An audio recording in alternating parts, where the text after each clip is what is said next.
समारम्भान् नादयामनमध्यमाम् अस्मदाचार्यपर्यन्तां वन्दे गुरुपरम्परां यो नित्यमच्युतपदाम्बुजैर्मरुक्मव्यामोहतसवितराणि तृणाय मेने अस्मद्गुरोर्भगवतोऽस्य दयैकसिन्धोः रामानुजस्य चरणौ शरणं प्रपद्ये मातापिता युतयस्तनया विभूतिः सर्वं यदेव नियमेन मदन्मयानाम् आद्यसनकुलपतेर्वकुलाभिरामं श्रीमत्तदङ्ग्रीगणं प्रणमामि मूर्ध्ना भूतं सरस्य महदाह्वय भट्टनाथ श्री भक्तिसार कुलशेखर योगिवाहान् भक्ताङ्गिरेण परकालयतीन्द्रमिश्रान् श्रीमत्पराङ्कुशमनं प्रणतोऽस्मि नित्यं नाथं पङ्कजनेत्तराम यमुना वास्तव्यमालाधरान् योगीन्द्रं कुरुकेशचन्द्रजलधिं गोविन्दपूरादिपौ भट्टार्यं निगमान्तयोगि जगदाचार्यो सकृष्णद्वयो वन्दे माधव पद्मनाभ सुमनत्कोलेश देवादिपान् नमो वेदान्तवेद्याय जगन्मङ्गलहेतवे यस्य वागमृतासारपूरितं भुवनत्रयं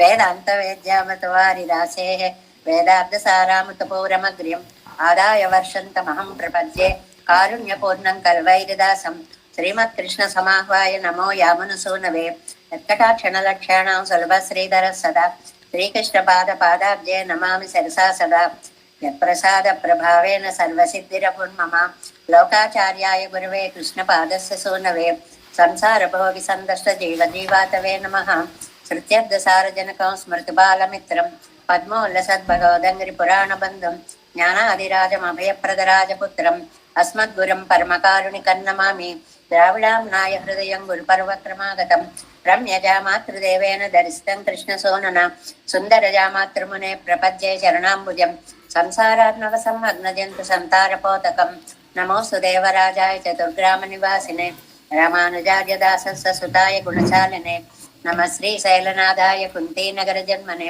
प्रसादलब्धपर्मप्राप्य कैङ्कर्यशालिने श्रीशैलेशदयापात्रं देवच्चादिगुणार्णवं यतीन्द्रप्रवणं वन्दे रम्यजामातरं मुनिम् ॐ श्रीरङ्गसिंहगिरिदेशकपादसेवा प्राप्ता किल द्रविडवेदरहस्यजातं श्रीगौतमान्वयजमाश्रितभागधेयं गोपालदेशमहं शरणं प्रपद्ये कौशिकान्वयसञ्जातं वेङ्कटार्यतनोभवं वेदान्ताचार्यशिष्यं उडैवर्लुमहं भजे श्रीमद्वेङ्कटरङ्गार्यशिष्यं सच्छिष्यसेवदिं श्रीलक्ष्मणार्यविभुतं संश्रयेति विधिप्रिये ओमस्मद्गुरुभ्यो नमः भक्तामृतं विश्वजनानुमोदनं सर्वार्थदं श्रीषटकोपवाङ्मयं सहस्रशाखोपनिषत्समागमं नमाम्यहं द्राविडवेदसागरं திருவழுதினாடென்னும் குருரென்னும் மறுவிலிய வன்பொன்னலென்னும் மறுமறைகள் அந்தாதிசைதான் அடியிடையே எப்பொழுதும் சிந்தையாய் நெஞ்சே தெளிந்து மனத்தாலும் வாயாலும் மண்குருவோர் பேணும் தினத்தாரை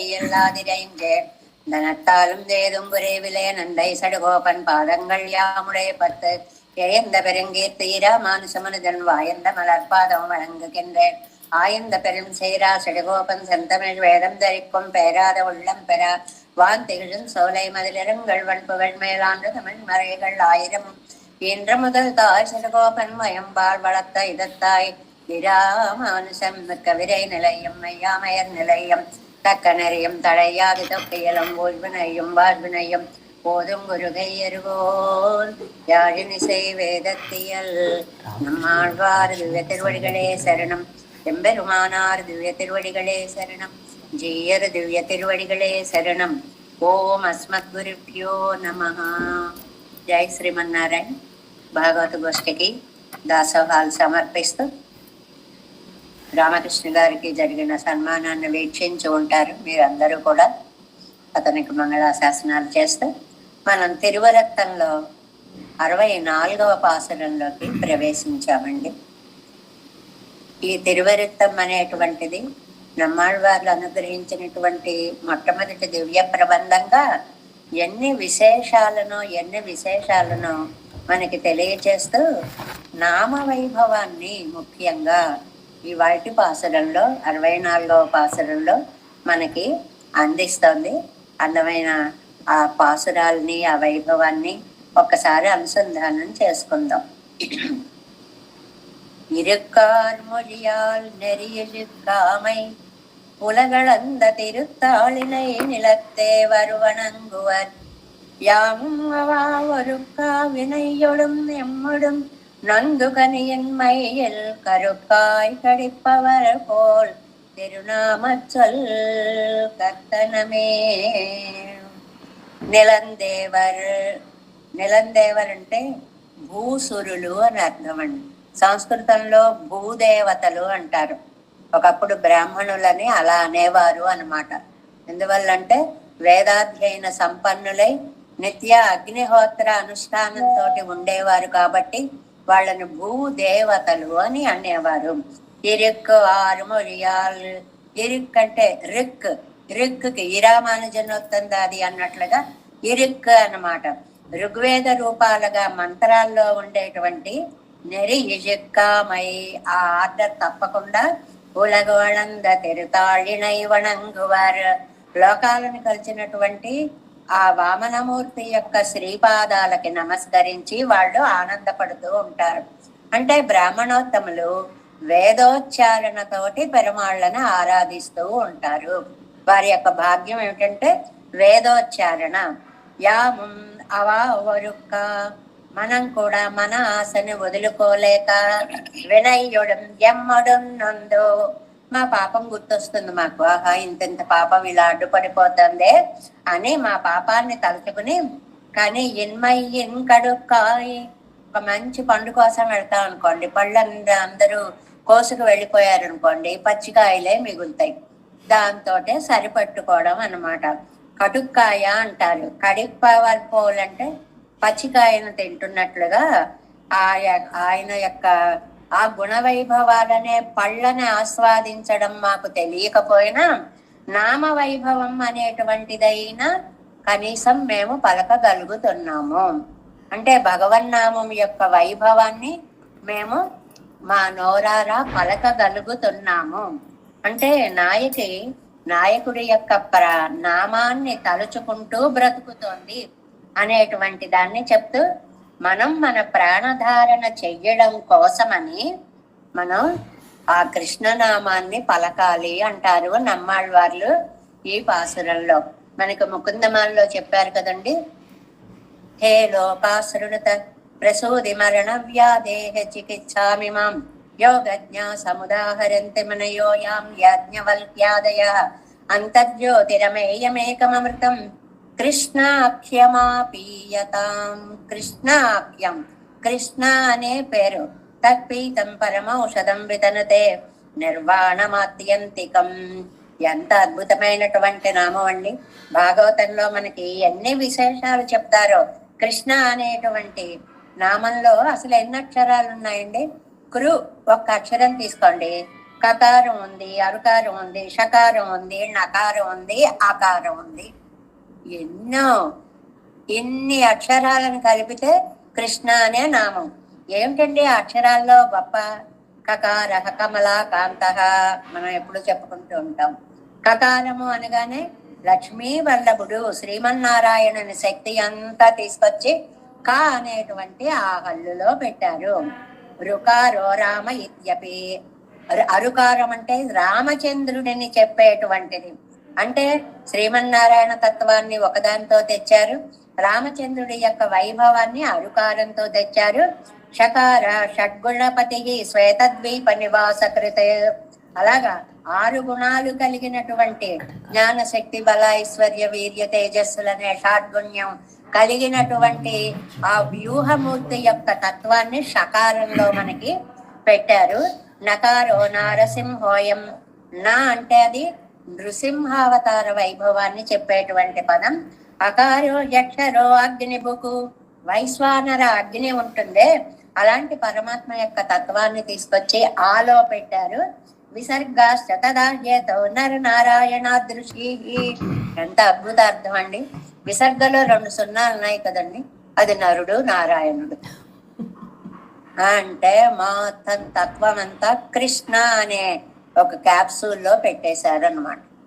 మనకి ఎంత ఆనందం అలా వేసుకోవడమే. కృష్ణ కృష్ణ క్షమాపీయత, కృష్ణ కృష్ణ అంటే నామఫలము అనేటువంటిది ఎంత గొప్పదో మనకి భాగవతం అజామీళోపాఖ్యానం అంతా నామమహిమ చెప్తుంది కదండి. అందులో అజామీళుడు, వాడి పేరే చాలా గొప్పది. అజ అమీళ, అజ అంటే పుట్టుక లేని శ్రీమన్నారాయణుడు. ఆయన ఆ ఆయన యందు మనకి బుద్ధి కలిగి ఉందా కలిగి లేదా అనేటువంటిది రెండు అర్థాలుగా చెప్పారండి. అజ మేళ, ఆయన యందు బుద్ధి కలిగి ఉండడం. అజ అమేళ, అజ అంటే ప్రకృతి, ప్రకృతి యందు కలవకుండా ఉండాలి. మన బుద్ధి ప్రకృతిలో కలుస్తోంది, ప్రకృతి నుంచి బయట పడలేకపోతోంది. అలాంటి వాడి కొడుక్కి నారాయణ అనుచు ఆత్మానందను పిలువని ఏ రీతిని ఏలుకొంటివి అనేటువంటిది మనం చదువుతాం కదండి.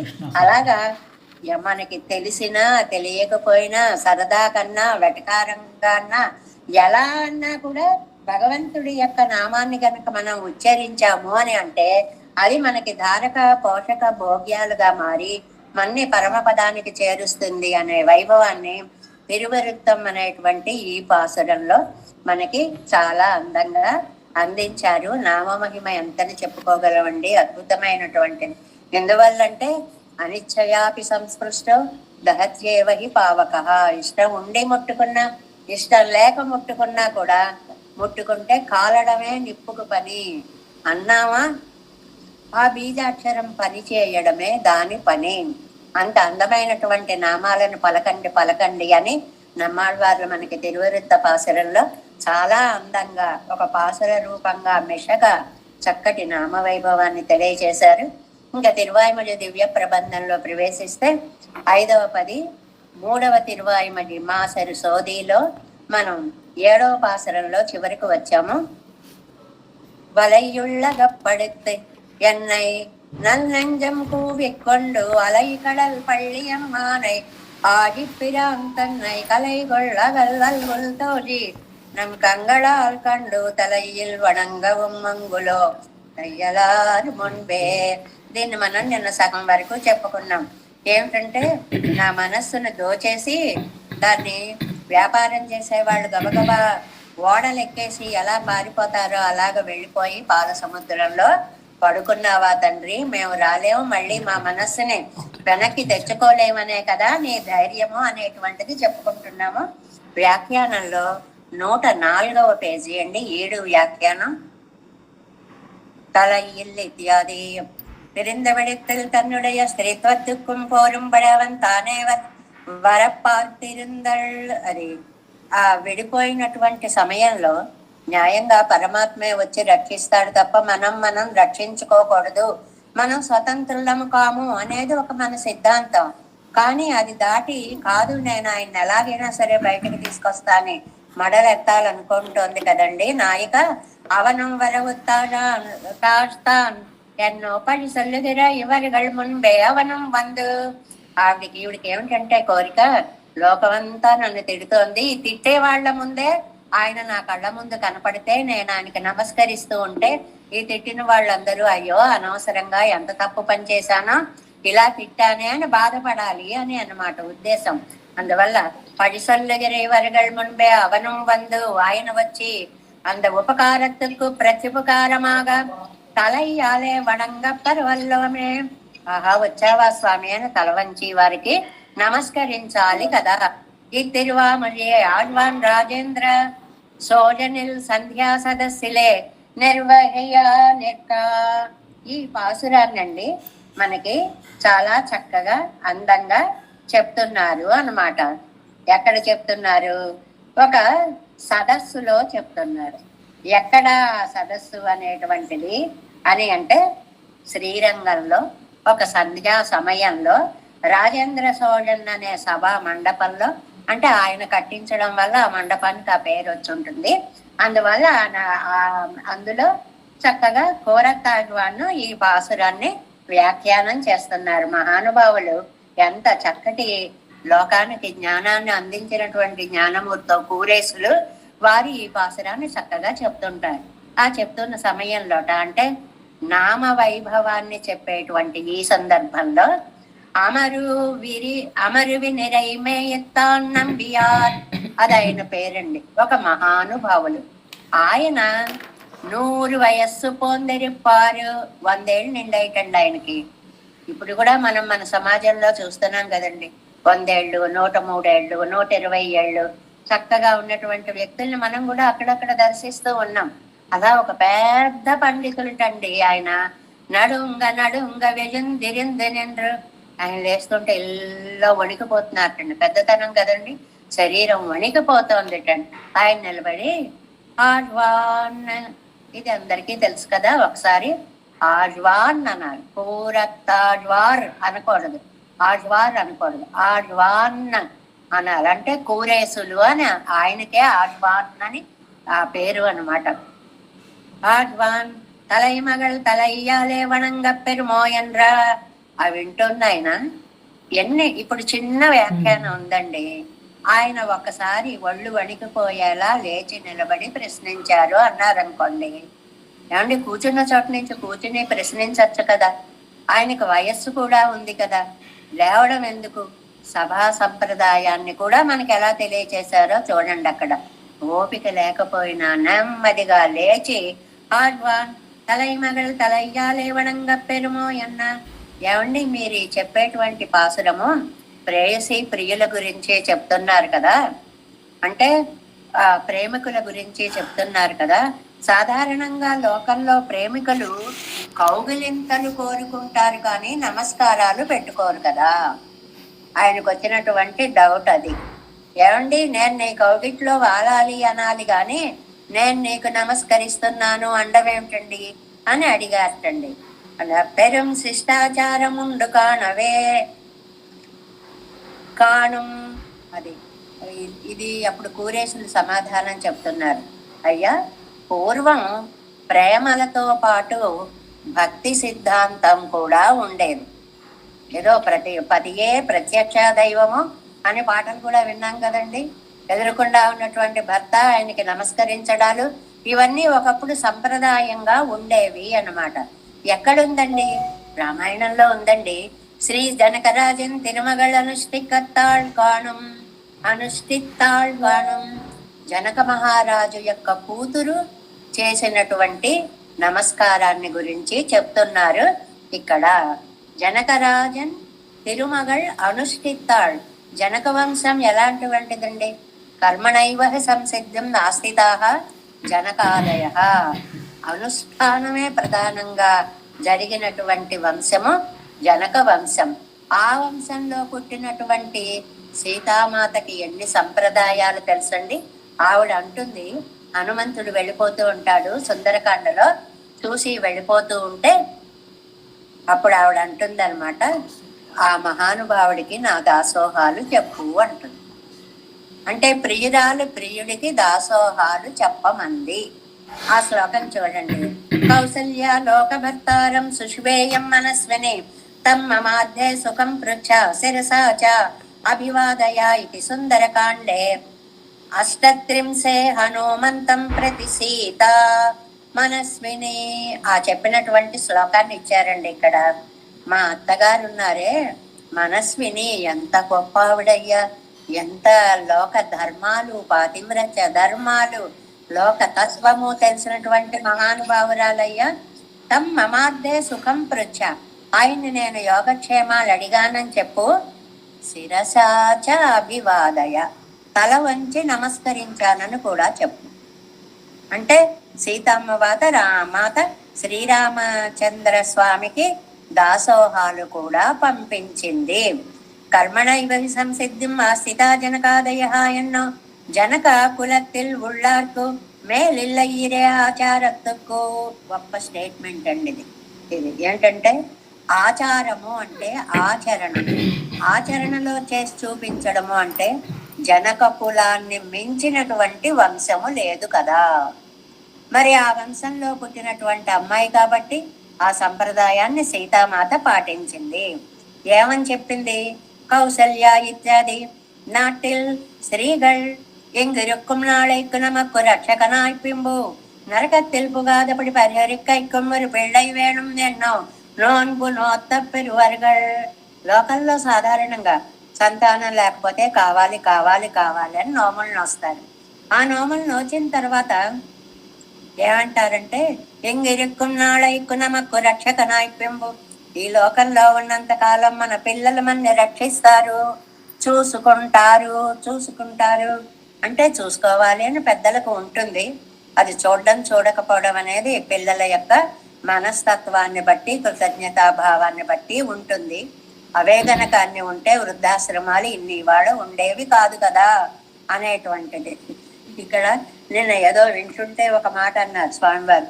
ఏంటంటే, నాయన నీకు ఈ జన్మలో తల్లిదండ్రులనే కాదు పూర్వజన్మలో తల్లిదండ్రుల్ని కూడా చూపిస్తానుండు అంటారు కథలో. బాబోయ్ వద్దండి వద్దండి అంటాడు ఆ కుమారుడు. అదేమిటయ్యా అలా కంగారు పడుతుంది, ఈ జన్మలో వీళ్ళిద్దరినే చూసుకోలేకపోతున్నామండి, వాళ్ళందరూ కూడా వస్తే ఇవన్నీ వృద్ధాశ్రమాలు సరిపోతాయి, అందువల్ల వద్దు వద్దండి నాకెవరిని చూపించద్దన్నారు అని అన్నట్లుగా ఇక్కడ ఉండగా పిల్లలు రక్షిస్తారు. నరకత్తిల్ పుగాదపడి పరిహైకై కుమ్మరు పెళ్ళై వేణం. పుత్రుడు అని పేరండి. పుత్ అనేది ఒక నరకం పేరండి.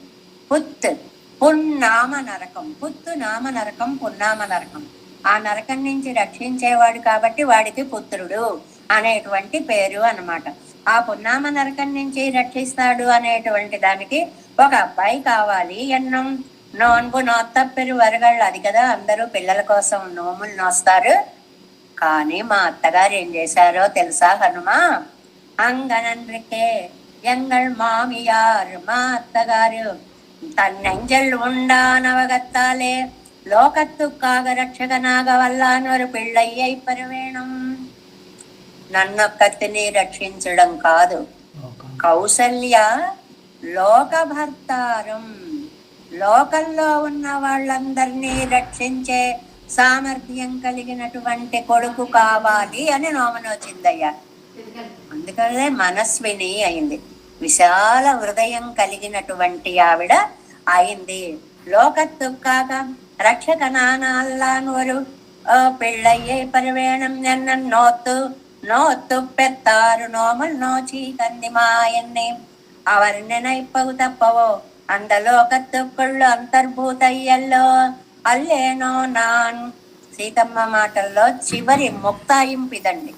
ముక్తాయింపులోని ఉంటాయి వాయిద్యాలు, సంగీతాలు, ఇవన్నీ పాడుతుంటే కొసమెరుపులు కొన్ని చూపిస్తూ ఉంటారండి. అలా కొసమెరుపుగా ఒక మాట అందిటండి. ఏంటి? లోకాలని రక్షించాలి అని మా అత్తగారు రామచంద్ర స్వామిని కంది. అంతవరకు పొగడ్తైపోయింది. ఆ లోకంలో నేను ఒకదాన్నని చెప్పు. ఇది ముక్తాయింపు. వాళ్ళందరితో పాటు నన్ను రక్షించాలి కదయ్యా. ఎంత అందమైనటువంటి వ్యాఖ్యానం ఇచ్చారో చూడండి. அந்த லோகத்துக்குள் அந்தர்பூதையல்லேனோ நான் இனி நாட்டில் ஸ்ரீகள் భర్తాకళ్ళు సమర్థరాన పోదువాదరిత్తం. లోకంలో సాధారణంగా భర్త అంటే ఎప్పుడు గౌరవం ఉంటుందండి? సర్వ సమర్థుడై ఉండి చక్కగా ఇంటిని మంచి మార్గంలో నడిపిస్తూ ఉంటే ఆదరిత్వం. అసమర్థరాన పోదు ఉపేక్షిత్వం. ఎందుకు పనికి రాకపోతే వాడి మొహం ఎవరు చూడరు కదా. పోరక్కడవరాగళ్ళ ఇరుపదు ఒன்று నీరెల్లా అవస్థలయ్యం అవరై ఆదరిత్తు పోరుం కిడేరియన్న. కౌసల్యాదేవి రామచంద్రుడితో పాటు సీతమ్మ వారు కూడా అడవులకు వెళుతుంటే చెప్పిన మాట అండి. అమ్మా, సంపదలు ఉండి, అందాలుండి, గుణాలుండి, ఆస్తులుండి అన్నీ ఉంటే భర్తని ఏ స్త్రీ అయినా ఆదరిస్తుంది. ఏవీ లేని వాడిని ఆదరించడం గొప్ప. ఇవాళ మా అబ్బాయికి రాజ్యం పోయింది, అడవుల పాలు చేయకమ్మా, చక్కగా చూసుకో మా అబ్బాయిని అని చెప్పింటండి సీతామాతకి. కౌసల్య గారు అలా చెప్పింటండి.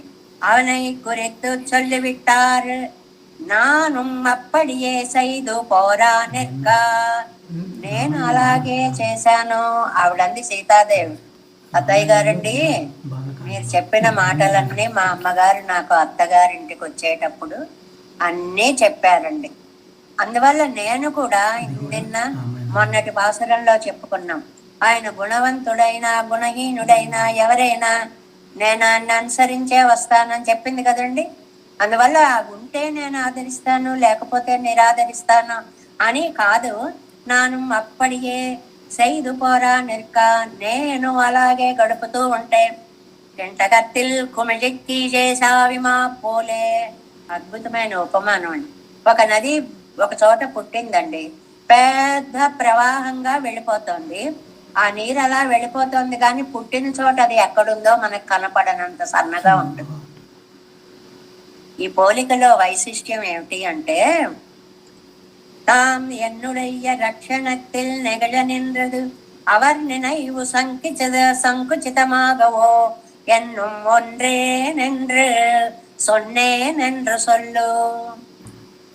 ఏ సీతమ్మ వారి యొక్క పురుషకారం చేత ఆయన దయ ఒక ప్రవాహ రూపంగా సాగిందో, ఆ మూలకారకురాలైన సీతమ్మ ఎడలే దయ లేకుండా పోతుంది.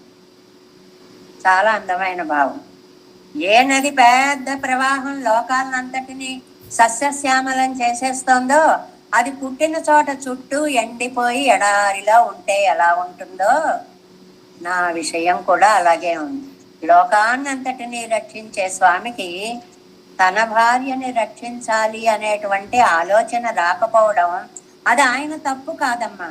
తమ్మ మార్గే సుఖం పృచ్చ எங்களுடைய ரட்சணத்துக்கு నెక్స్ట్ పేజ్ ఫస్ట్ లైన్ నాంగల్ ప్రార్థిత్తు పెర వేండువదు ఒన్నిల్లయ్యిరే. కౌసల్య అలా చెప్పింది కదా. ఏ నది ఉత్పత్తి స్థానంలో ఎక్కువ ప్రవాహం లేకుండా పోతోందో, అలాగా రామచంద్రుడి యొక్క ఏ మనస్సులో ఆ దయ నా మీద ప్రసరించకుండా పోతోందో అనేటువంటి ఒక అద్భుతమైనటువంటి, ఆయన సుఖంగా ఉండాలని చెప్పు.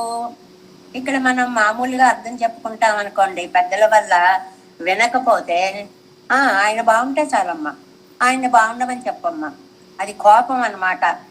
తను సుఖంగా ఉన్నాడు కదా చాలే, తన సుఖం తాను చూసుకుంటున్నాడు చాలే అని నిష్ఠూరంగా చెప్పినట్లుగా ఉంటుంది.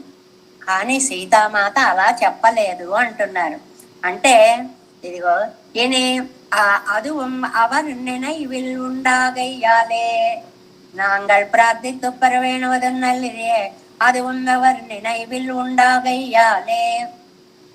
ఆయన తన సుఖం మాత్రం తాను చూసుకునేలాగా వచ్చాడా, నన్ను మర్చిపోయాడా? దుఃఖం వచ్చినప్పుడు పోన్లే, నువ్వు ఉన్నావుగా, నీ పని అయిపోయిందిగా, నీకు చాలులే, మేమేమైపోతే నీకే అంటాను చూడండి.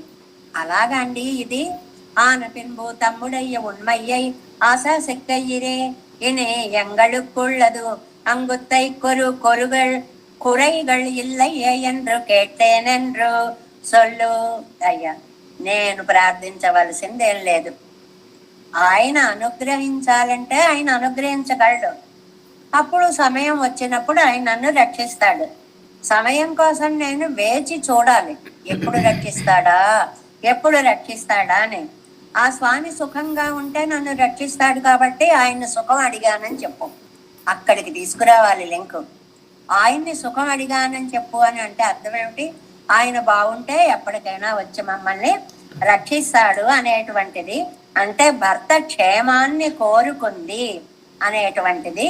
శిరస చ అభివాదయ நாட்டாரவள அன்றுக்கே தாம் விசேஷத்து எங்களை கைப்பிடிக்கையாலுண்டான வாசி நாங்கள் பெறாத பின்போ நாட்டோர பாதியாகலும் குறையில்லையிரே. நான் இட்ட இனி நாட்டார் பெறுவது பெற பார்த்தால் அவர்கள் தம் పక్కల్ செய்யும் వర్తయం చెయ్య వేణుమిరే. ఏం అడిగిద్దండి ఆవిడ? ఆయన దయామూర్తి, నేను రక్షింపబడాల్సిన స్థితిలో ఉన్నాను, అయినా రక్షణ దొరకట్లేదు అంటే నాకు నా మహాపాపాలన్నీ అడ్డు వస్తున్నాయి. ఆయన క్షేమంగా ఉండని, ఎప్పటికైనా ఆయన క్షేమంగా ఉంటే నన్ను వచ్చి రక్షించడం అనేటువంటిది జరుగుతుంది. ఆయన సుఖంగా ఉండాలని కోరుకోవడమే తప్ప నేను ఇప్పుడు ఇంకా చేయగలిగినది ఏదీ లేదు. ఆన పింబు నాంగళ్ ఎంగళ్ తలయ్యాలే తన్ తిరువడిగలిలే వణంగి నోమన్రు. అలాంటి స్వామి యొక్క పాదాలని నేను శిరస్సు తాకి నమస్కరించేసి, నీ ఎనక్కాగా తిరువడిగలిలే విజంద ఎన్నం మరుళి చేయదారు, అలా నేను స్వామికి నమస్కారం పెట్టానని చెప్పు అందుకండి సీతామాత. అంటే సరిగ్గా అర్థం చేసుకోకపోతే ఆయన బాగున్నాడుగా, ఆయన బాగుంటే చాలే అనుకుంటున్నాడు అంది అనిపిస్తుంది. అలా అనలేదు ఆవిడ. నా దురదృష్టం, ఎప్పటికీ ఆయన వచ్చి రక్షించట్లేదు. ఆయన బాగుండాలి, బాగుంటే ఎప్పటికైనా వస్తాడు, నన్ను రక్షిస్తాడు. దానికి క్లారిటీ ఇచ్చారండి వ్యాఖ్యానంలో. ఎలాగా? ఇది తాన్ ప్రణయ రోషం తల ఎడుతూ చొల్లుగిన వార్తయ్యో. ఏమండి, సీతామాత కోపం వచ్చి నువ్వు బాగున్నావుగా, బాగుండులే అని కోపంతో అందండి? కాదు కాదు కాదు. అపేక్షతైతో తచ్చొల్లుగిన వార్తయ్యో ఎన్న ప్రేమతోటే చెప్పిన మాట. கீழ் திருவடி வந்த போது பிரணய ரோஷத்தாலே வந்த சிவட்குத்தோ சொன்ன வார்த்தைகளடைய మారుంబడి కుళిరావన్ వార్తై సొల్ల. ఆయన వచ్చినప్పుడు తిరువడి అంటే ఆంజనేయ స్వామి తన దగ్గరకు వచ్చినప్పుడు, చూడగానే దుఃఖం వచ్చినప్పుడు కాసేపు ఒళ్ళు తెలియనటువంటి దుఃఖంతో రోధించి రోధించి రోధించి కుళిర అవన్ వార్తై సొల్ల. ఇంతకాలంకి ఒక దూత వచ్చి నేను ఇక్కడ ఉన్నాను అని తెలుసుకుని ఆ వార్తను రామచంద్ర స్వామికి చెప్తున్నాడు కదా అనే ఆనందంతో మనసు చల్లబడి, అస్సలు కోపం లేదు. అనంతరం తిరువళ్ళత్తిలే ఒక ప్రసాదం పిరందు. మనస్సంతా ప్రసాదము అంటే దయాని ఒక అర్థం అండి, తినే ప్రసాదం అని ఒక అర్థం అండి. మీ ప్రసాదం కలగాలి అని అంటే మీ దయ నా మీద పడాలి అని. మనస్సు ప్రసాదమైంది అంటే నిర్మలంగా అయింది అని ఇన్ని అర్థాలు ఉన్నాయి ప్రసాదానికి. మనకి తెలిసిన ప్రసాదం ఒక్కటే, ఆ ప్రసాదం కాదండి, ఇది దయ. మనస్సు మన ప్రసాద సౌమ్యత్వం అంటారు. ఎప్పుడు కలత చెందకుండా ఉండడం అండి. ఎంత అదృష్టవంతులకో గాని ఉండదు. ఏదైనా ఇంత ఆనందం వింటే ఆ లోకాలకి ఎగిరి, ఇంత దుఃఖం ఉంటే పాతాళంలోకి కూలిపోతుంది మన మనస్సు. అలాంటిది కాదు.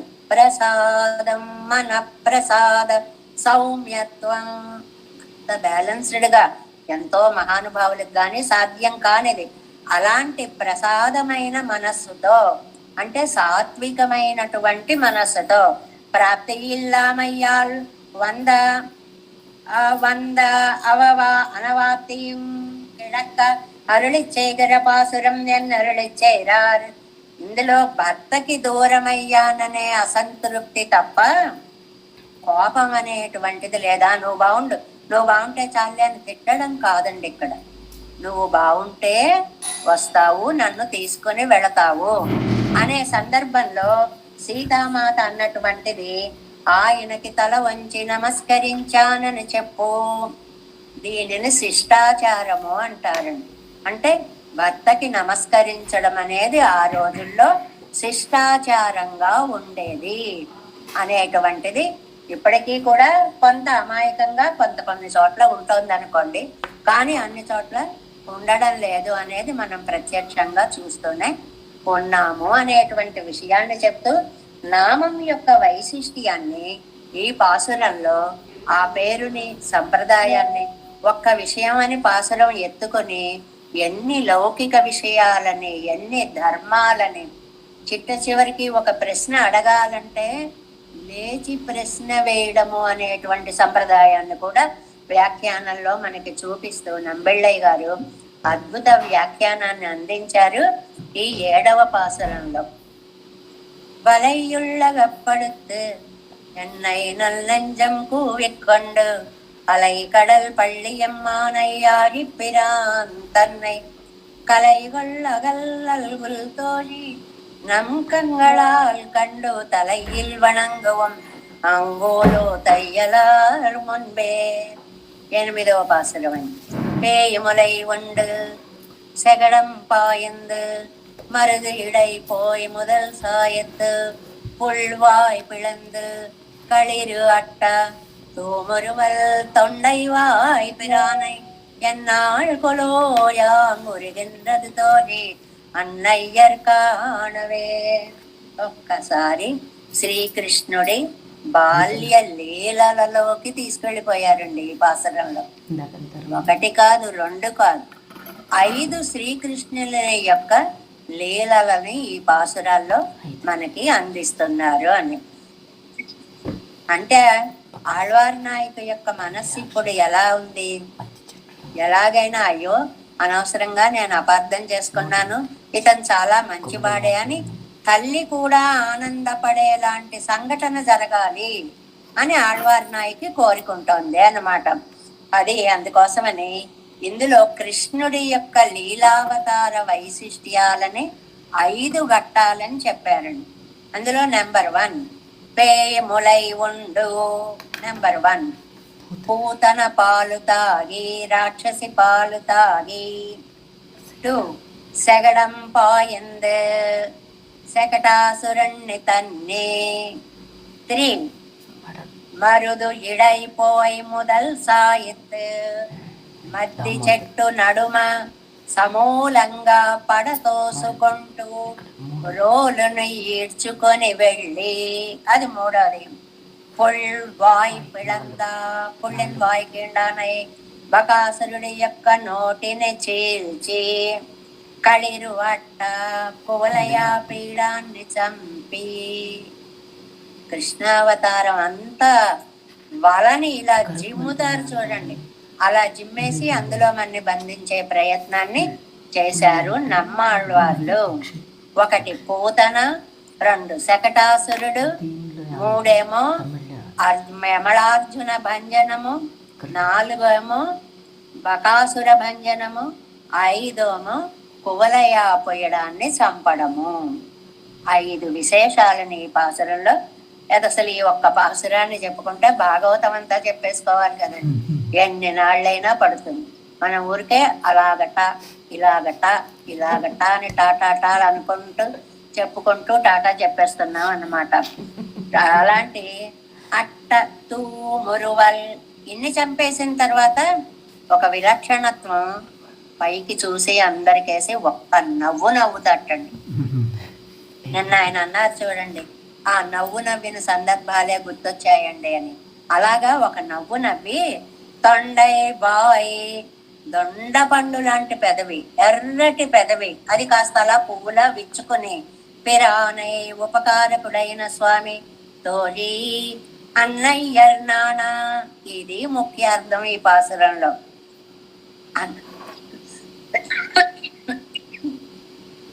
అనవసరంగా నిందించానే అని మా అమ్మ సిగ్గుపడేలా చెయ్యాలి. ఇప్పుడు అది అన్నయ్యర్ నానా, మా అమ్మ సిగ్గుపడేలా. అమ్మ సిగ్గుపడ్డం ఎందుకండి, పెద్ద ఆవిడ కదా, ఆవిడకి ఎందుకు సిగ్గు అంటే ఆ సిగ్గు కాదండి. ఏం సిగ్గు ఇది, అయ్యయ్యో కూడని మాటలు అన్నానే అని కుంచుకుపోవడం. యామురగింద్రదు ఎన్నాళ్ళకలో. మేము అలాంటి సందర్భంలో స్వామిని సేవించుకోవడం ఎప్పటికో, కృష్ణుని అలాంటి కృష్ణుణ్ణి ఎప్పుడు పొందుతాము అనేటువంటిది ఈ పాసురం యొక్క చాలా విశేషమైనటువంటి అర్థంగా మనకి చెప్తున్నారు అన్నమాట. ఇందులో మనకి మొదటిగా చెప్పింది ఏమిటండి, పేయములై ఉండు ఎట్టాం పాటు. 106వ పేజీ అండి వ్యాఖ్యానం, 106వ పేజీ. మహోపకారకనై గుణహీనన్ ఎండ్రు సొల్లెగిరతాయిమార్. ఏమండి ఆయన చూస్తే ఎంత ఉపకారం చేస్తున్నాడో. మా అమ్మకి అర్థం కాదే, గుణహీనుడు గుణహీనుడు అంటుంటుంది. ఆయన గొప్పతనం మా అమ్మకి తెలియట్లేదు. ఇవనయ్యాగారే నా గుణహీనన్నది ఎన్ను లజ్జిక్కుంబడి. అయ్యో ఇంత మంచి అబ్బాయినా నేను ఎందుకు పనికిరాని వాడని అన్నాను అని మా అమ్మ సిగ్గుపడాలి. అండ్రో నా మవనై కాన్బదెంగిరార్. అప్పుడు నేను చూడాలి, అబ్బా నా కోసం ఆ కృష్ణుడు వస్తే అయ్యో ఇంత మంచివాణ్ణి నేను అనవసరంగా నిందించానే అని అమ్మ సిగ్గుపడుతుంటే చూడాలనుంది నాకు. అవంతన్ సత్తయ్యై ఉండాకి నం సత్తయ్యై తందాన్. ఆయన ఆయనని నిలుపుకోవాలి, నన్ను నిలబెట్టాలి. ఆయనని నిలుపుకోవడం ఎలాగా, పిలిస్తే వస్తాడు అని నమ్మకం. ఆ నమ్మకాన్ని నిలబెట్టాలంటే వచ్చి తీరాలి. ఆయన వస్తే గాని నేను బ్రతకను, వచ్చాడు కాబట్టి బ్రతుకుతున్నాను. నమ్ సత్తయ్యై తందాన్, నాకు జీవితాన్ని ఇచ్చినవాడు. నామవన్ సత్తయ్యాలు ఉండాన ఫలం పెరువదెండ్రో ఎంగిరాళ్. అలాంటి ఒక అందమైనటువంటి భావనని ఒక 5 శ్రీకృష్ణావతార క్రీడా విలసితములైన చేష్టల చేత పరాత్పరత్వాన్ని చెప్పేటువంటి పాసురం ఒక అద్భుత పాసురం. ఎలాగా, పేయములై ఇచ్చాది పోతనయ్యాలు వంద ఆపత్తై తప్పి. నెంబర్ 1 పూటన చేత వచ్చినటువంటి ఆపద నుంచి తప్పించుకొని, అంటే ఎంత రోజుల పిల్లవాడికి ఆవిడ ఆ ఆపద ఎలాగో తప్పిందండి. వరుసగా ముందు ఒక్కొక్కటే చెప్పేస్తుంటారు చూడండి. పునరందునొక్క వండాదపడి, అంతకంటే ఆపద కదండి, శకటాసురుడి వల్ల వచ్చింది. రక్షకమాగ వైత శకటం అసురావేశత్తాలే ఊరుందువరా. ఏ బండి రక్షణగా ఉంటుంది ఎండ కూడా తగలకుండా అని అమ్మ పెట్టిందో ఆ బండి దొల్లుకుంటూ వచ్చి మీద పడిపోతే అత్తయ్య నాసేన మురిత్తు దానిని తేలికగా చంపి తప్పించుకొని శకటాసుర భంజనము చేసి తవజందు పోగా నెర్క పాకుతూ వెళ్ళి నిర్వివరమాగవజియలే నిన్న మరుదిగళిన్ నడువే పోయి. నిర్వివరం, గ్యాప్ లేదు, వివరం అంటే గ్యాప్, నిర్వివరం గ్యాప్ లేదు. రెండు చెట్లు అతుక్కుపోయి ఆ చెట్లకి మధ్యలో ఒక కన్నం చేశారా అన్నట్లుగా ఉందిటండి దారి. అందులోకి వెళ్ళి దూరట్టండి. అది విశాలంగా ఉంటే సమస్య లేదు. రెండు చెట్లు ఒకే చెట్టులా ఉన్నప్పుడు మధ్యలో దొలిచిన కన్నం ఎలా ఉంటుందో అలాంటి దారిలోకి రోటిని లాక్కుకొని పోయి నడువే పోయి మొదల్ సాయత్. ఎన్ని పనులు చేశాడండి, ఎంత అందమైనటువంటివి. ఎవరండి ఈ పిశాచి? చాలా సార్లు చెప్పుకుందాం. బలిచక్రవర్తి యొక్క కూతురు రత్నమాల అనేటువంటి ఆవిడ. ఆనాడు వామనావతార కాలంలో బుడిబుడి నడకలతో వామనుడు వస్తూ ఉంటే పరవశించిపోయి, ఆహా ఈ చంటివాణ్ణి ఒళ్ళో పడుకోబెట్టుకొని స్తన్యాన్ని ఇచ్చేటువంటి తల్లి ఎంత అదృష్టవంతురాలో కదా అని అనుకుందిటండి అమ్మాయి. నీకు అది లభిస్తుంది అన్నట్టండి. ఈయన ఆశీర్వదించట. ఆవిడే తర్వాత రత్నమాల అనేటువంటి ఆవిడే పూతనగా వచ్చింది అనేటువంటిది అనమాట.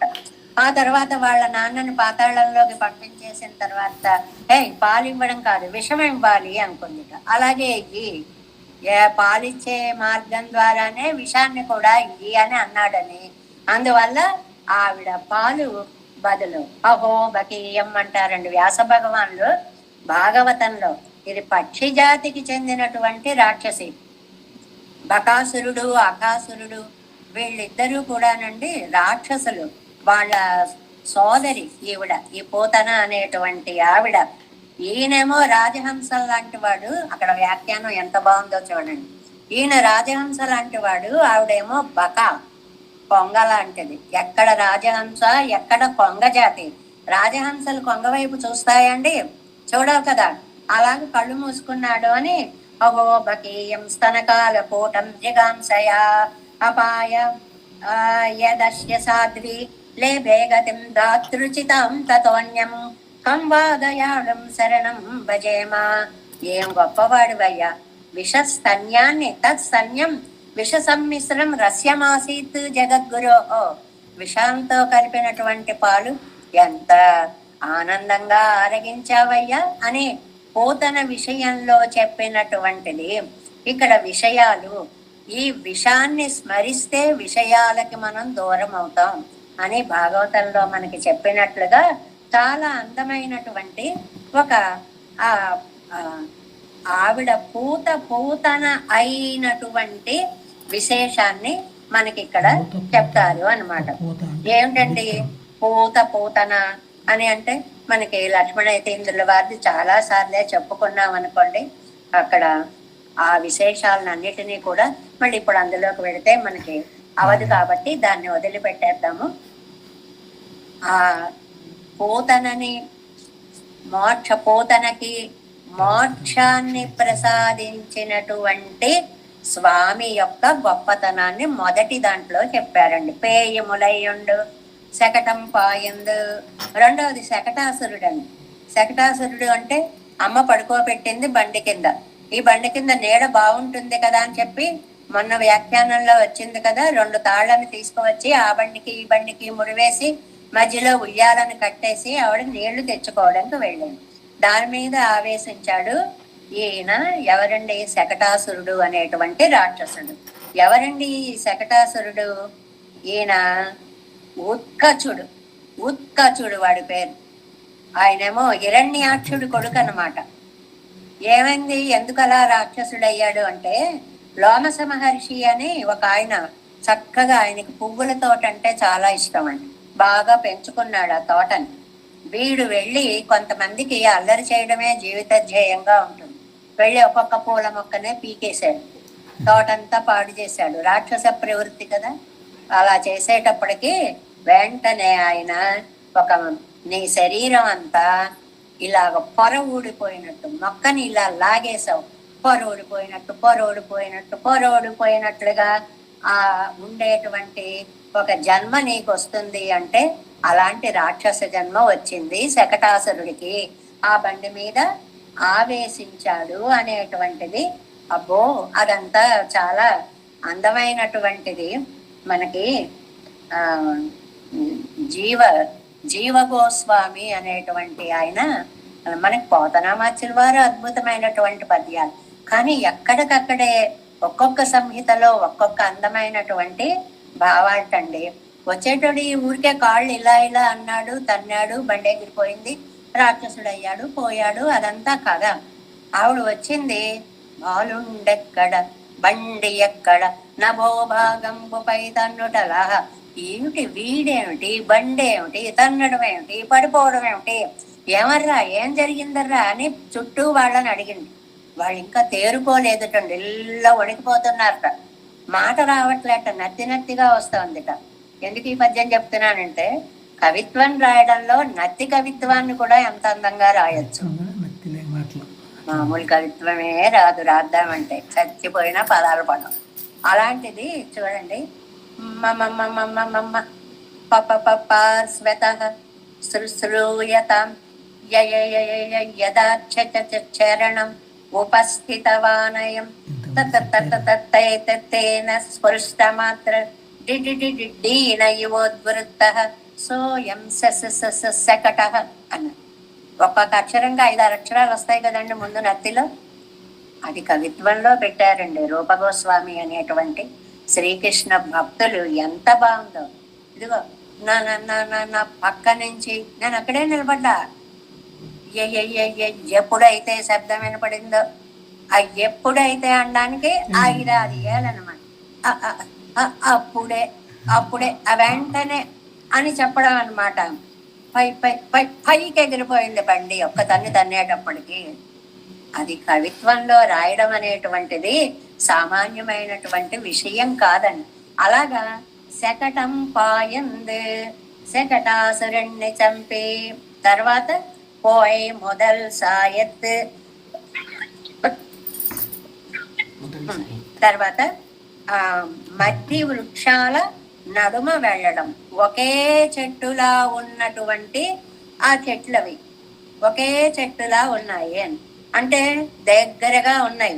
రాక్షసులు ఆవేశించినటువంటి చెట్లు కాబట్టి అవి వస్తే ఏం చేసేయాలి, ఎలా చేసేయాలి అనేటువంటి దాన్ని ఎంత వారికి పూర్వజన్మలో వాళ్ళు నలకూబర మణిగ్రీవులు అనేటువంటి వారు శాపవశం చేత అలా చెట్లై పడున్నారు. పెద్దలు వచ్చినప్పుడు లేవకపోయినా, నిర్లక్ష్యంగా ఉన్నా, పెద్దలకు కోపం కలిగినప్పుడు ఆ శాపమే వీరికి కలిగినటువంటిదిగా మనకి భాగవతం ఆ కథ అంతా చెప్తుందనుకోండి.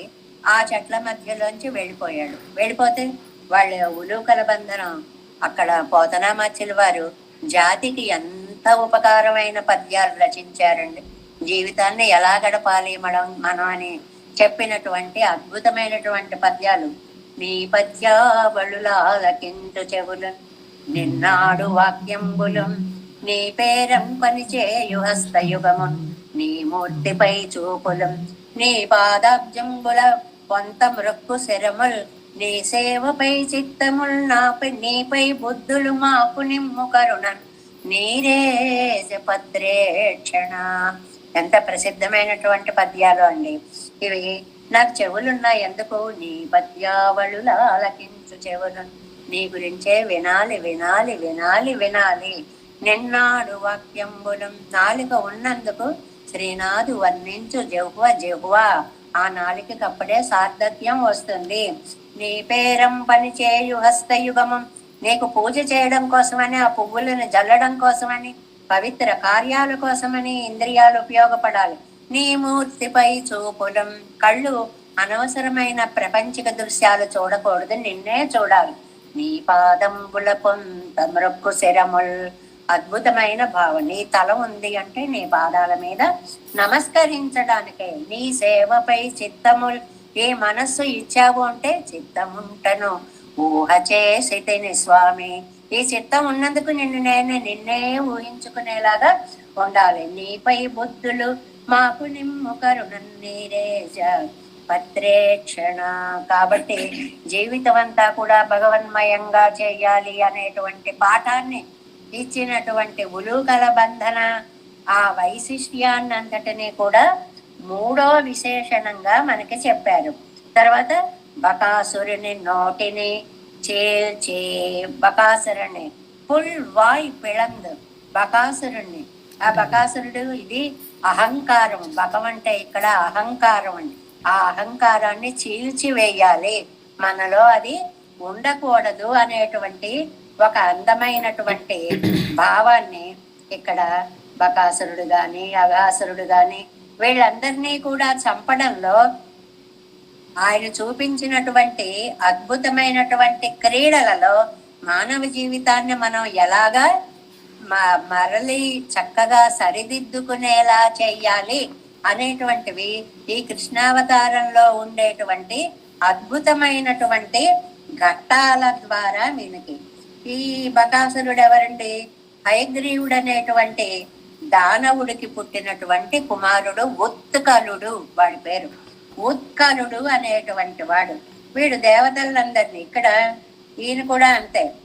యాజిలుడు అని ఒక మహర్షి తపస్సు చేసుకుంటూ ఉంటుంటే పెద్ద పెద్ద సరోవరాలు అవన్నీ ఆశ్రమాలలో ఉంటే అక్కడికి ఈ ఉత్కలుడు అనేటువంటి వాడు వెళ్ళి ఆ ఆశ్రమంలో ఆ చెరువులో పెరుగుతున్న చేపల్ని తినడం మొదలు పెట్టాడు.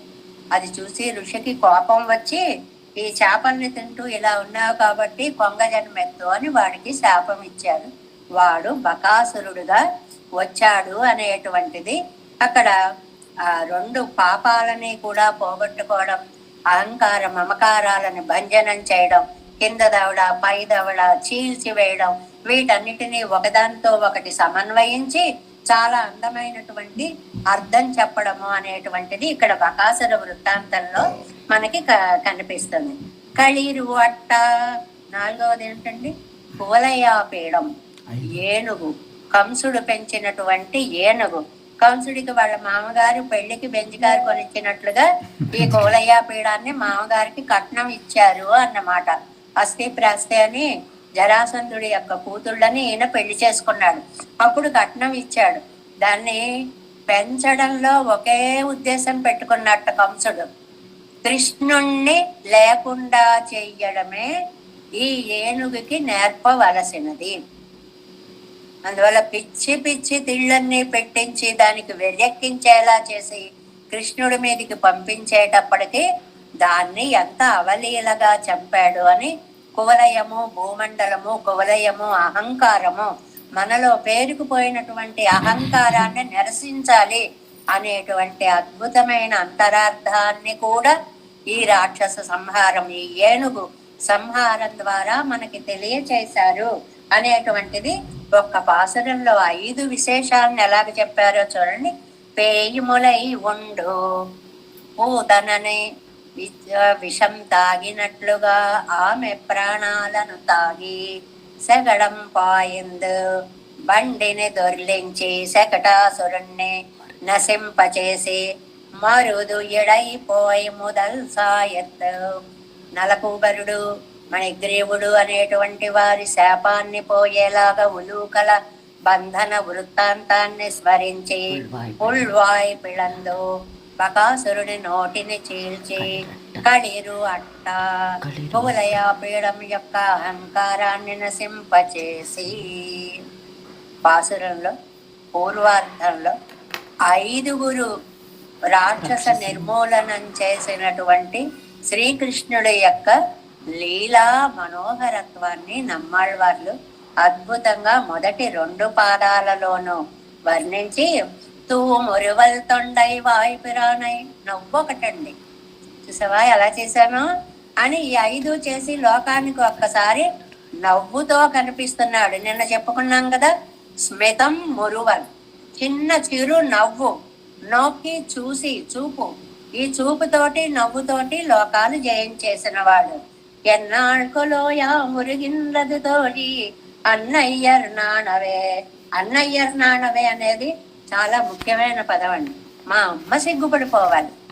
అయ్యయ్యో ఇంత మంచివాడిని అపార్థం చేసుకున్నానే అని మా అమ్మ సిగ్గుపడిపోయేలాగా ఎప్పుడు నేను కృష్ణుణ్ణి చూస్తాను. ఆ భావం చూడండి.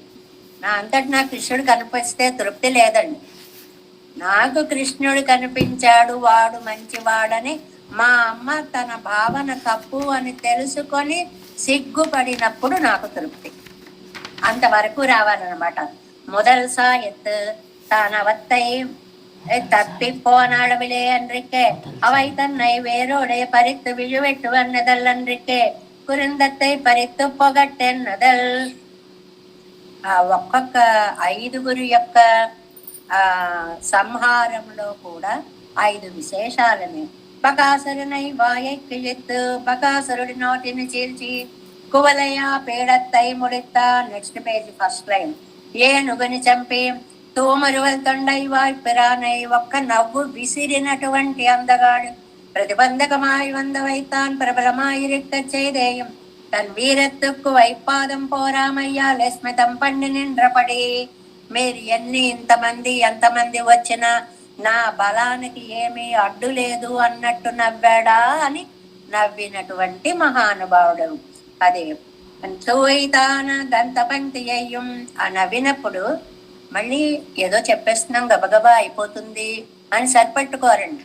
ఆ నవ్వేటప్పటికి హసితం కొంచెం అలా అలా పెదవులు పువ్వు విప్పుకున్నట్లుగా నవ్వడం అనమాట. అందులో మధ్యలో కొంచెం మొగ్గల్లాగా ఆ పళ్ళు కనిపిస్తూ ఉంటాయి. తూయితాన దంతి పంక్తయ్యం తొండైపోన్న అధరత్తయ్యం. ఆ మధ్యలో ఎర్రటి పెదవులు, వాటి మధ్యలో దానిమ్మ గింజల్లాంటి దంతపంక్తి. ఎంత అందమైన దృశ్యం అండి. ఉడయ్యవనై అలా ఉన్నటువంటి వాడు అంత అందగాడు. వెణ్మోరు వలయ్యం சிவந்ததரத்தையும் உடைய ఉపకారకనై. వెణ్మురు వలయ్యం శివందరత్తయ్యం. అసలు ఆ 2 వలండి. నిజంగా ఏం వల వేశాడు అంటే చూపుల వల, నవ్వుల వల మన మీద జల్లేసినటువంటి స్వామి. இப்போ ரமனை அடிக்க நினைத்து மடல் எடுக்கிறாளாகில் அவன் பண்ணின ఉపకారத்தை చొల్లువాన్ ఏమండి మరి ఆయన్ని వేదన పడేస్తా, ఆయన బయట పెట్టేస్తా, నేను మడలెక్కేస్తా అంటూ వచ్చింది కదండి. ఇప్పుడు ఎంత వర్ణిస్తుంది ఏమిటండి? ఆ నవ్వుకు పడిపోయింది ఈవిడ. ఇంకేం మడలెక్కుతుందండి బాబు, అయిపోయింది ఈవిడ పని. ఇదిరే ఇవళ్తా నవనయ్యలేక నినైతప్పడి ఇలా రావాలనే ఆవిడ ఇంత తాపత్రయపడింది. ఈ రూపం చూడాలనే ఆవిడంతా ఆనందపడింది. అచ్చ మురెత్తి ముఖం కాట్టు విత్తు కొళ్ళ పార్కర ఇత్తనై పోకి. ఎలాగైనా సరే భయపడితేనేనైనా బయటకు వస్తాడు అన్నట్లుగా అవனை అధిక ఉద్దేశమాయి చైకిరిదండ్రే. అందుకే అలా భయపెట్టింది, మడలెక్కుతానంది. పిరానై ఆ ఉపకారంగళెల్లాం తనక్కాగ చేయదదు ఎన్నిరిత్తిరాళ్. ఇది మళ్ళీ నమ్మాళ్వారి ప్రత్యేకత. ఆయన కృష్ణావతారం ఎత్తినా నా కోసమే అంటారు. వరాహావతారంలో భూమిని అండభిత్తి నుంచి వేరు చేసినా అది నా కోసమే అంటారు. సముద్రుడి మీద బాణం ప్రయోగిస్తానన్నా రామావతారంలో నా కోసమే. అసలు నువ్వు చూపించిన లీలలన్నీ నా కోసమే అని నమ్మాళ్వార్లు సమన్వయం చేసుకుంటున్నారు అన్నమాట. ఇక్కడికి వచ్చిన తర్వాత మళ్ళీ టాపిక్, ఒక నాయకుడు నాయకిని తన వశం చేసుకోవడం అనేటువంటిది ఎన్ని రకాలుగా ఉంటుంది.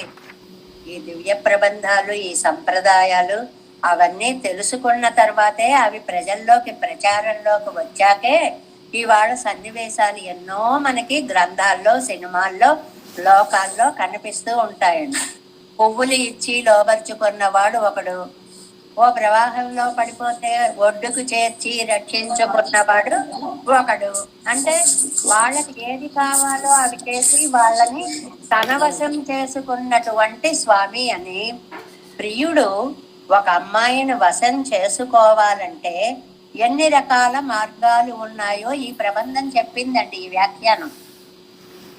దీన్నే మనకి లోకంలో అందరూ ఆచరణలో పెట్టినట్లుగా మనం చూస్తున్నాం. అది కావ్యాల్లో గాని, లేదు ఇవాళ మన కళ్ళెదుట కనపడే సినిమాల్లో గాని ఇలా ఓ భంగిమ పెట్టేసి ఓ పువ్వు ఇచ్చేసి నేను వాడిని ఐ లవ్ యూ అనేటువంటిది ఈ చెప్పడాలు ఇవన్నీ ఉన్నాయి చూడండి. పొరునూత్తు 43 రైతాన్ వార్జే 143 ఐ లవ్ యూ అదనమాట. అక్కడవే మూలాలండి. మన మూల వాంగ్మయంలో లేనివి ఏవి ఇప్పుడు కొత్తగా ఎవ్వరు కనిపెట్టలేదు అనే విషయాన్ని మనకి చెప్పబోతున్నారు. ఇది ఇప్పుడు ఇంకా 10 నిమిషాలు పడుతుంది కాబట్టి రేపు చెప్పుకునే ప్రయత్నం చేద్దాం. பேய்முளையுண்டு செகடம் வாயந்து மருதிடை போய் முதல் சாயத்து புல்வாய் பிளந்து களிரு அட்ட தூமருவல் தண்டை வாய் பிரானை என்னாள் கொலோ யாமுறிதின்றது தோழி அன்னையர் நாணவே దేవేశం కోలనాదం నతహితమనసం పద్మనాభం రమేశం లోకార్యం కృష్ణయుగ్మేన చ నిగమ శిరో యోగి భట్టారకౌ చ గోవిందం పూరనాదేన చ సాకురు కేశేందు సింధుం జతీంద్రం మాలాదృద్యామనాథో మమృది నిధే రామ పద్మాక్షనాదం తిరువరుణ్మాల్ సేనై முதலி செடகோ பன்னாது மனசேரியப்பட்டார் மணக்கால் நம்பி சென்ற மாள வந்தார் குருமாலாதர் குருகை பிரார்த்தம் வாமி திராசர் கோவிந்தர் கூரே சர்பட்டர் வேதாந்தமன் திருக்கண்ணக்கம்புடைய நம்பிள்ளை இவர் ஈழத்தற்கே இந்த மாதவர் பற்பனாவர் இவரருளாளர் திருவடி ஒன்றிய தேவ பெருமாள் கை கொண்டருடம் திருமலை ஆழ்வார் பதங்கள் முன்னென்னுள் சேரந்தனவே நமோஸ்து தேவராஜாய் చతుర్గ్రామ నివాసినే రామానుజార్య దాసస్య సుతాయ గుణశాలినే నమ శ్రీశైలనాథాయ కుంతే నగర జన్మనే ప్రసాదలబ్ధ పరమ ప్రాప్య కైంకర్యశాలినే శ్రీశైలే సదయాపత్రం దైవత్యాది గుణార్ణవం యతేంద్ర ప్రవణం వందే రమ్య జామాతరం మునిం వాడి తరువాయ్ మழிப்பிள்ளை మాధవ வாழ்வாழும் மனவாழ மாமுனியன் வாழியவன் வாரம் திருவாய் மழிப்பிள்ளை மாநத்தோர் தேரும்படி புரைக்கும் சீர் ஸ்ரீரங்க சிம்ஹகிரி தேசிக பாத சேவா ప్రాప్తాఖిల ద్రవిడ వేద రహస్య జాతం శ్రీ గౌతమాన్వయజమాశ్రీమభాగయం గోపాల శరణం ప్రపద్యే కౌశికాన్వయ సంజాతం వెంకటారి తనూభవం వేదాంతాచార్య శిష్యం ఉడైవర్లు మాంబజే శ్రీమద్ వెంకటరంగార్య శిష్యం తత్సృత్య సేవతిం శ్రీ లక్ష్మణార్య విభుతం సంశ్రయే దేవి దీప్తయే ఓం అస్మద్గురుభ్యో నమః. జై శ్రీమన్నారాయణ. భాగవత గోష్ఠికి దాసోహం.